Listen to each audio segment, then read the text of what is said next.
Governor general से बिना कोई अपॉइंटमेंट के डायरेक्ट जाते, आज का आज गवर्नर जनरल से मिलना, बिना मे कमिन सर के अंदर घुसते गवर्नर जनरल के ऑफिस में, ज्ञापन रखते और कहा आज का आज अभी का भी। तो टाबर बम बनाना सीख गए। बम बनाना सीखने के बाद बच्चों ने कहा सर प्रैक्टिकल है ना, केवल थ्योरी थ्योरी पढ़ाते रहते हो, प्रैक्टिकल करो। ये 1912 की बात है। कब की बात है? देश की राजधानी चेंज की जा रही थी। देश की राजधानी थी कलकत्ता। राजधानी कौन सी थी? और राजधानी लेके आ रहे थे दिल्ली। तो राजधानी चेंज कब की गई थी? कहां से कहां? अपना एक गवर्नर जनरल हुआ करता, उसका नाम था लॉर्ड हॉर्डिंग सेकंड। क्या नाम था? लॉर्ड हॉर्डिंग सेकंड ये काम कर रहा था। लॉर्ड हॉर्डिंग सेकंड कलकत्ता से दिल्ली तक गाड़ी में बैठ के आया। दिल्ली आने के बाद उसने कहा रुक जाओ, अब भाई हाथी पे बैठ के जाएगा अंदर। जैसे राजा रानी हाथियों पे जुलूस निकालते थे, जैसे कहा मैं हाथी पे बैठ के जाऊंगा। तो भाई हाथी मंगाया गया। हाथी भी आगे हाथी चलाने वाला महावत, महावत बोलते हैं हाथी चलाने, महावत बैठा। बीच के अंदर आपका खुद होर्डिंग बैठा, होर्डिंग के बीच उसकी वाइफ बैठी। वो जो होदा होता उसमें दोनों पति पत्नी राजा रानी की तरह बैठे, आगे महावत चलाता हुआ जा रहा है।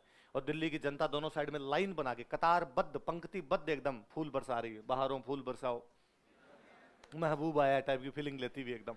ऐसे दिल्ली में घूमते घूमते घूमते घूमते आया चांदनी चौक। क्या आया?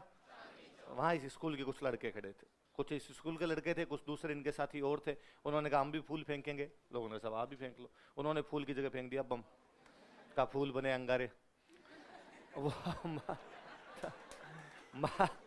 महावत तो मर गया बेचारा, वही मर गया। उस महावत के जागे निशाना थोड़ा चुका तो महावत के लगा पहले जाके, महावत मर गया। फिर वो बम के पीछे जाके पड़ा तो उसके होर्डिंग का कंधा उठ गया। तो उसकी वाइफ ने कंधा कैच किया था पीछे। फिर वो जुलूस तो बीच में खत्म हो गया। होर्डिंग को लेके गए हॉस्पिटल, स्टूडेंट इधर उधर भाग गए।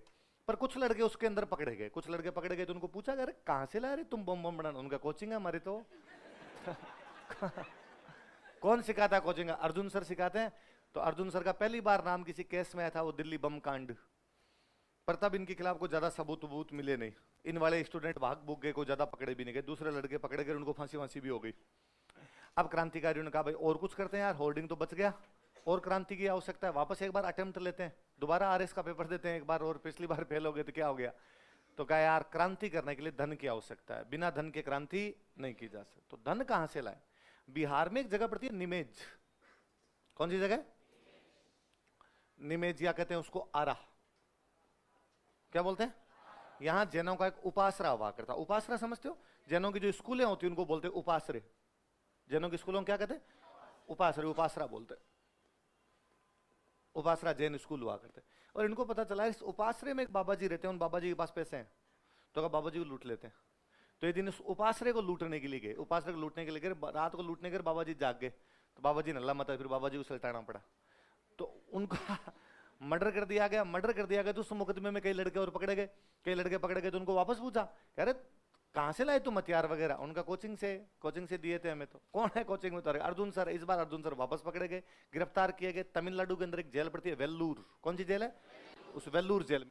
वहां 1913 के आसपास भेजे। 6-7 एक साल रहे, 1919 के आसपास तक। अच्छा आपने कभी 10वीं तक भी हिस्ट्री पढ़ी होगी तो थोड़ी चीजें ऐसी सुनी होगी कि अंग्रेजों का जब अपने देश में राज हुआ करता तो अंग्रेज टाइम टू टाइम अपने देश में कुछ कानून बनाते थे। जैसे कानून बनाया 1909 का अधिनियम, 1919 का अधिनियम, 1935 का अधिनियम, सुने ऐसे है ना? गवर्नमेंट ऑफ इंडिया एक्ट आया करते थे। तो हर बार जब एक्ट आते ना, उससे पहले अंग्रेज थोड़ा देश में माहौल बनाते कि देखो हम कितने भले हैं, हम तुम्हारे देश में सुधार कर रहे हैं, हमारे तुम्हारे देश में एक्ट लागू कर रहे हैं। तो अंग्रेज जेल में जितने कैदी बंद होते ना उनको छोड़ देते, जेल के कैदियों को रिहा कर दिया करते, ताकि थोड़ा और माहौल बनेगा। देखो अंग्रेज भले हैं, कैदियों को भी छोड़ दिया। ऐसे कैदी जिनकी किसी की सजा थी 10 साल, 8 काट ली, तो जा यार अब घर जाता हूं तेरे। किसी ने 7 काट ली, उसको छोड़ दिया। किसी की 5 साल थी, 3.5 हो गए तो उसको छोड़ दिया। और उनको लगता कि ये किसी हिंसक गतिविधि के अंदर शामिल नहीं होगा तो छोड़ दिया करते। तो अर्जुन लाल सेठी को 1919 के आसपास छोड़ दिया। अर्जुन लाल सेठी जब बाहर आए तब देश का माहौल पूरी तरीके से बदला हुआ था। अर्जुन लाल सेठी जब जेल गए थे तब देश का माहौल अलग था, जब बाहर आए तब देश का माहौल अलग था। हुआ क्या था कि देश में नेशनल मूवमेंट जो शुरू होता है, राष्ट्रीय आंदोलन जिसको आप बोलते हो, उसकी शुरुआत होती है 1885, 1885। कब होती है? 1885, 1885 में। क्यों भाई 1885 में? क्यों? क्योंकि उस साल कांग्रेस बनी थी। उस साल क्या बनी थी? तो कांग्रेस बनी थी। तो ये किसने बताया हमें कि कांग्रेस बनी तब से नेशनल मूवमेंट शुरू हुआ? कांग्रेस ने। ये किसने बताया? कांग्रेस ने बताया कि जब कांग्रेस बनी थी तब क्या शुरू हो गया था? नेशनल मूवमेंट शुरू। भाई आपकी मान डाकण कुण है, history is written by victors, इतिहास विजेताओं द्वारा लिखा जाता है। कांग्रेस का राज रहा, कांग्रेस ने लिखवाया कि लिखो साहब हम बने थे उसी दिन नेशनल मूवमेंट शुरू हुआ। नेशनल मूवमेंट जब शुरू होता है तो उसके शुरुआत में जो कुछ नेता थे, जैसे मैं कुछ नेताओं के नाम बोलता हूँ, आपने सुने होंगे, दादा भाई नौरोजी, है ना, गोपाल कृष्ण गोखले, सुरेंद्र नाथ बैनर्जी, व्योमेश चंद्र बैनर्जी, नाम सुने, फिरोज शाह मेहता। ये बड़े भले सीधे आदमी थे, सारे पैसे वाले लोग थे, या तो कोई बड़े व्यापारी थे, या बड़े बड़े वकील हुआ करते थे लोग, या कोई आईएएस वगैरह हुआ करते, सुटेड बुटेड रहा करते। महीने में, सॉरी, साल में 3 दिन, 28, 29, 30 दिसंबर, कब कब बताओ देंगे, 28, 29, 30 दिसंबर, एंड ऑफ द ईयर जो होता, उसमें साल में 3 दिन कहीं पर इकट्ठे होते, इकट्ठे होकर अपना अधिवेशन करते, कांग्रेस का अधिवेशन करते, एकदम सुटेड बुटेड जाते, ऊपर तक कोट पैंट के बटन बंद किए हुए, 2 पेन इधर टांगे हुए, 2 गुलाब के फूल इधर टांगे हुए, एकदम वैसी जाके यूं बातें करते, और वहां बैठ कर इंग्लिश में पूरी बातें किया करते कि देश में क्या क्या कमियां हैं, फिर पूरा इंग्लिश में ज्ञापन तैयार करते, ज्ञापन तैयार करके अंग्रेजों के पास जाते, अंग्रेजों को जाकर कहते कि सर ये थोड़ा ज्ञापन है, आप थोड़ा देख लीजिए, हालांकि हमें पक्का पता है आप हमारे देश में बहुत अच्छा ध्यान दे रहे हो, हालांकि हम जानते हैं कि अंग्रेजों से बढ़िया इस देश के लिए कुछ भी नहीं हो सकता, हमें यह भी पता है कि यदि अंग्रेज देश छोड़ के चले जाएंगे तो हमारे देश में अराजकता आ जाएगी, अनारकी आ जाएगी, इसलिए सर प्लीज देश छोड़ के तो जाना ही मत, यदि आप देश छोड़ के चले गए तो हम पैर पकड़ के वापस लाएंगे आपको, इसलिए जाने की तो सोचना ही मत। पर चूंकि सर आप इतने बिजी रहते हैं इसलिए आपको टाइम नहीं मिलता होगा, इसलिए कुछ कामों की तरफ आपका ध्यान नहीं गया होगा, तो सर ये कुछ काम है, हो सके तो कर लेना, नहीं हो तो कोई दिक्कत नहीं, अगले साल कर लेंगे अपने। अरे एकदम गवर्नर जनरल के ऑफिस में जाते तब भी यूं अपॉइंटमेंट लेके जाते, गवर्नर जनरल को आज मिलना चाहते हैं, वो कहते आज नहीं 3 दिन बाद मिलूंगा, 3 दिन बाद जाते, ऑफिस में भी एकदम मैं आई कम इन सर करके घुसते, खड़े रहते, गवर्नर जनरल कहता बैठो बैठो चाय पी लो, अरे सर आपने पूछ लिया, ये बहुत बड़ी बात है हमारे लिए, चुपचाप वापस आ जाते, अगले साल फिर 3 दिन इकट्ठे होते, फिर जाते, फिर ज्ञापन दे के आते। अब पिछली बार मान लो 10 कमियां बता के आए थे या 10 सुधार बता के आए थे, 10 में से अंग्रेजों ने 3 कर दिए, तो जाके एकदम धन्यवाद दे के थे, सर हम खुद को इतना ऑब्लाइज्ड महसूस कर रहे हैं कि आपने 3 काम किए सर, केवल 7 बचे हैं सर, तुच्छे काम है एकदम छोटे से, टाइम मिले तो इस बार देख लेना, नहीं हो तो भी कोई दिक्कत नहीं, 5 काम और लाए थे, 7 और 5 12 होते हैं, जितने हो उतने कर लेना। ये राजनीति 20 साल चली, ये राजनीति कितने साल चली, 1885 से लेके 1905 तक का पूरा दौर इसी राजनीति का है। हमारे भीख मांग रहे थे हम, क्या मांग रहे थे, ये पॉलिटिकल मेंडिकेसी है, लाला लाजपत राय कहते हैं राजनीतिक भिक्षावृत्ति, हम भीख मांग रहे हैं अंग्रेजों के सामने।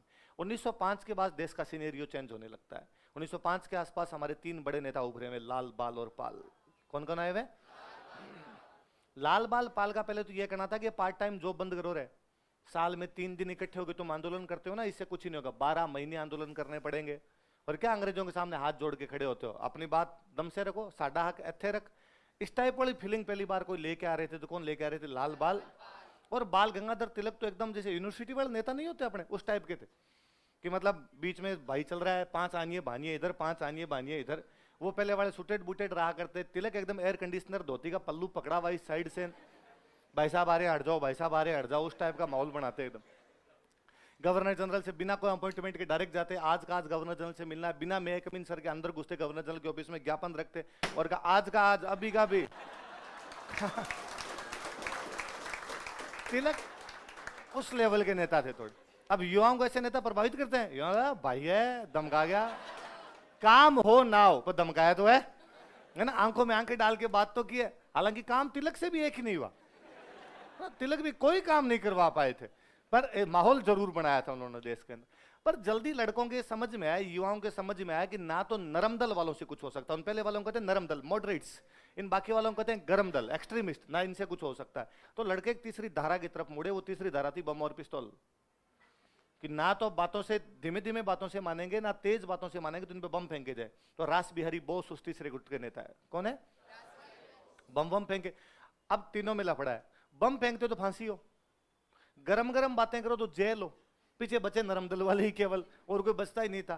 तो ये 1915 तक जाते जाते इनका पूरा मूवमेंट ही खत्म हो गया, किसी के हाथ में कुछ ही नहीं बचा इनके। लेकिन 1915 के अंदर भारत के अंदर एक नया बंदा आ रहा था, महात्मा गांधी। कौन आ रहे थे, कल ही के दिन पधारे थे वो वापस, 9 जनवरी 1915 को अफ्रीका से वापस भारत आते हैं, और भारत आने के बाद मूवमेंट को एक अलग लेवल पे लेके चले जाते हैं। 1919 के आसपास गांधी बहुत एक्टिव है। अर्जुन लाल सेठिन जब बाहर आए तब गांधी जी एक आंदोलन चलाने जा रहे हैं, ऐसा योग आंदोलन। कौन सा है, नॉन कॉपरेशन मूवमेंट। हम सरकार के साथ किसी भी प्रकार का कोई भी सहयोगी हम सरकार के स्कूलों में नहीं जाएंगे, सरकार के कॉलेज में नहीं जाएंगे, सरकार के फंक्शन में नहीं जाएंगे, सरकार का सामान नहीं खरीदेंगे, मतलब अंग्रेज जो भी वस्तुएं बेचते हैं उन सामानों को खरीदा नहीं जाएगा, सरकार के कोर्ट के अंदर नहीं जाएंगे, सरकार के थानों में नहीं जाएंगे, हमारी पंचायतें, हमारे वकील, हमारे जज, सब कुछ हमारा होगा। हम अंग्रेजी वस्तुओं का पूरी तरीके से क्या करते हैं, बहिष्कार। हम सरकार के साथ किसी भी प्रकार का सहयोग ही नहीं करेंगे, हम असहयोग आंदोलन चलाए। पूरा अलग मूवमेंट था, कोई सोच भी नहीं सकता था कि ऐसा भी किया जा सकता है। गांधी जी का भारत में पहला आंदोलन था चंपारण। कौन सा आंदोलन था? तो गांधी जी जब चंपारण गए थे ना 1917 में चंपारण गए, कुछ ही नहीं किया गांधी जी ने, सरकार से कोई बातचीत नहीं। गांधी जी गए और किसानों के पास गए, नील की खेती को लेकर आंदोलन चल रहा था। किसान कह रहे थे हम नील की खेती करेंगे नहीं, और अंग्रेज कह रहे थे आपको करनी पड़ेगी, क्योंकि किसानों का अंग्रेजों के साथ कॉन्ट्रैक्ट था। भाई आप मेरे साथ एक कॉन्ट्रैक्ट करो कि सर आपको 3 साल तक ये काम करना है, तो मैं बीच में कॉन्ट्रैक्ट नहीं तोड़ सकता। किसान उस कॉन्ट्रैक्ट को तोड़ना चाहते थे, क्योंकि किसानों की क्या हो रहा था, नुकसान हो रहा था। तो किसान कह रहे थे कॉन्ट्रैक्ट तोड़ना, और अंग्रेज कह रहे हम कॉन्ट्रैक्ट तोड़ने नहीं देंगे। गांधी जी जाके अंग्रेजों से मिले, किसानों से मिले, और किसानों ने कहा भाई ये समस्या है। गांधी जी ने कहा बताओ कितना नुकसान हुआ, नाम क्या तुम्हारा, रामकिशन, कितना नुकसान हुआ, इतना नुकसान हुआ, कितने बीघा जमीन है, इतने बीघा जमीन है, कितने साल कॉन्ट्रैक्ट है ये। गांधी जी एक डायरी मेंटेन करने लगे। कहते चंपारण के जब मजिस्ट्रेट को ये बात पता चली, कोई मोहनदास करमचंद गांधी नाम का आदमी है, और किसानों के बीच में घूम घूम के एक डायरी मेंटेन करके पूछ रहा है कितना नुकसान हुआ, कितना नुकसान हुआ, और लोगों को ये भी कह रहा है कि मैं तुम्हें मुआवजा दिलवा दूंगा। तो उस मजिस्ट्रेट ने एक सिंपल ऑर्डर जारी किया कि मोहनदास करमचंद गांधी आज शाम को 5 बजे से पहले पहले चंपारण छोड़ के निकल जाए, वरना गिरफ्तार कर लिए जाएंगे। 5 बजे से पहले पहले चंपारण खाली करो, वरना आपको क्या कर लिया जाएगा, गिरफ्तार। गांधी जी ने हाथों हाथ रिप्लाई भेजा कि मैं 5 बजे तक चंपारण खाली नहीं करूंगा, आपको जो करना वो कर लो। अंग्रेजों के लिए बहुत बड़ा चैलेंज था, क्योंकि इससे पहले भारत में 2 ही प्रकार के नेता थे, या तो नरम दल और एक गरम दल। नरम दल वाले ने तो बेचारा ऐसा कुछ किया ही नहीं कि अंग्रेज कभी ऑर्डर जारी करते। कई बार तिलक के खिलाफ ऐसे ऑर्डर जारी हुए, पर तिलक भी हल्ले मचाते, नहीं जाऊंगा, क्या कर लोगे, कुछ करके दिखा दो मेरा, नहीं जाएगा तो भाई के क्या कर सकते हो, पर चले जाते। 5 छोड़ो 4 बजे निकल जाया करते थे तिलक। ऐसा पहली बार हो रहा था कि एक बंदा अंग्रेजों को उन्हीं की जबान में जवाब दे रहा है और कह रहा है कि मैं वापस नहीं जाऊंगा, आपको जो करना वो कर लो। अब यदि गांधी गिरफ्तार कर लिया जाए, किस बेस पे गिरफ्तार करो, क्या कह के गिरफ्तार करो? आप गिरफ्तारी के लिए कुछ तो चाहिए, ये थोड़ी कर सकते हो कि एक आदमी घूम रहा था हम गिरफ्तार कर रहे हैं। इसलिए अंग्रेज बेचारे फंस जाया करते थे। इसलिए गांधी वास्तव में पिछले 100 सालों के अंदर भारत में कोई सच्चा पॉलिटिशियन हुआ है वो गांधी है। गांधी महानतम व्यक्तित्व है। गांधी के साथ में सबसे भयंकर लोचा हमने ये किया कि हमने गांधी जी को महात्मा बना दिया। जब आप किसी बंदे को महात्मा बना देते हो तो फिर उसकी कमियां आपको दिखती नहीं है। इसलिए जिन लोगों को गांधी जी अच्छे लगते हैं उनको गांधी जी की एक भी कमी नहीं दिखती, जिन लोगों को गांधी जी बुरे लगते हैं उन लोगों को गांधी जी की एक भी अच्छी बातें। आप एज ए पॉलिटिशियन देखो, मैं तो हमेशा कहता ही हूं कि जिन जिन लोगों को राजनीति करनी हो, किसी भी फील्ड में राजनीति में जाना, वो गांधी पढ़े, खूब सारा पढ़े कि गांधी कितने महानतम राजनेता थे, कितने मंझे हुए राजनेता थे। जनता की नब्ज को पकड़ना गांधी से अच्छा कुछ ही नहीं समझ पाए। आम बोलचाल की भाषा में कहूं तो गांधी जितना चालू आदमी पिछले 100 साल में कभी नहीं हुआ, कि वो अंग्रेजों को यार उन्हीं के लहजे के अंदर जवाब देने लग गए थे। तो गांधी जी एक नया आंदोलन शुरू कर जा रहे, असहयोग। अर्जुनलाल सेठी जब बाहर आए तो उनको लगा ये बड़ा मामला एकदम सही है कि गांधी जी ना नरम दल के ना गरम दल के, लठ पड़े वहां नरम दल, जहां लठ ना पड़े वहां गरम दल। तो गांधी जी बीच वाला सा रास्ता मध्यम मार्ग लेके आ रहे थे, भगवान बुद्ध वाला। तो सेठी जी को लगा कि ये रास्ता सबसे सही है। तो सेठी जी कौन से आंदोलन में शामिल हो गए, असहयोग। कुल मिला के शांति प्रिय हो गए। पहले बम बम फेंकने का काम कर रहे थे, शांति प्रिय हो गए। इतने में 1925 के अंदर एक देश में नई घटना होती है। लखनऊ के पास एक छोटा सा स्टेशन पड़ता है, उसका नाम है काकोरी। क्या नाम है स्टेशन का, काकोरी। और कुछ युवकों ने काकोरी के अंदर सरकार का खजाना लेके जा रही एक ट्रेन लूट ली। क्या लूट लेते हैं, काकोरी ट्रेन एक्शन। क्या नाम है उसका, काकोरी ट्रेन एक्शन। ट्रेन में खजाना, उनको सूचना मिली लड़कों को कि इसमें खजाना है सरकार का, लूट ली। हालांकि मिले केवल 1850 रुपए थे। कितने रुपए मिले थे? और इस जैन उपासरे को लूटा था, यहां तो कुछ ही नहीं मिला था, पर नए यंग ब्लड था जी, मिलता कुछ ना कुछ मिल सकता है तो कर कुरा जाते वहां पे। काकोरी वाले कांड में 4 लोगों को फांसी हुई। कितने लोगों को फांसी हुई? जिनमें 3 आदमी तो है राम प्रसाद बिस्मिल, राजेंद्र सिंह और राजेंद्र लाहिड़ी और रोशन सिंह। क्या क्या नाम बताओ देखे? राम प्रसाद बिस्मिल, राजेंद्र लाहिड़ी और रोशन सिंह। बोलो 3 नाम। राम प्रसाद बिस्मिल, राजेंद्र लाहिड़ी, राम प्रसाद, राजेंद्र, रोशन। क्या क्या नाम है? Ram Prasad, Rajendra, triple R